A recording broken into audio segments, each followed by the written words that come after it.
Ќе се изградат ли мегаломански стамбено-деловни објекти на местото на поранешната фабрика треска во населбата Капиштец? Граѓаните негодуваат, но и критикуваат. Дел од нив пред камерата на Алфа вела дека ако тука никнат стамбени единици, ќе се дозадуши центарот на градот кој онака е натрупан со градби. Ние се бориме против загадување, а проветрување никако.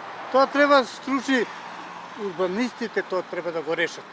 Да има и проветрување и ова. Ова више не знам, Господ на помост на Скопје нека му биде.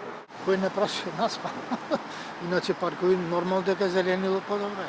Ваше размислување доколку се изградат стамбени единици ќе се наруши ли угледот на Скопје, ќе се дозадуши ли градот?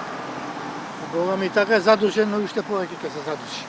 Паркови зеленува, детски игралишта. Това мисля, нема да и дрва се посадат убаво, нема свеж воздух. Значи згради според вас не е добро? Не.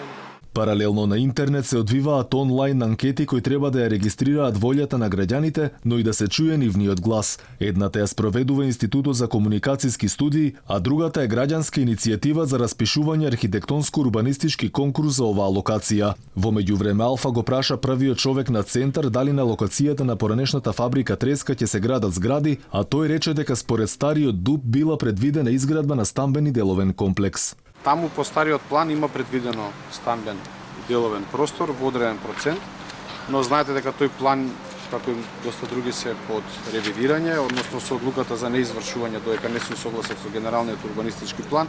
Инаку Советот на Општина Центар на последната седница ја прими иницијативата со која се бара просторот кај треска да се оддели како посебна урбанистичка целина од Дуб Буњаковец, но и да се уреди со распишување јавен конкурс. Тоа би значело дека општината ќе определи колку да има простор за градба, колку за зеленило и колку за приватни јавни објекти, пошто архитектите ќе понудат дизајни како сето тоа треба да изгледа.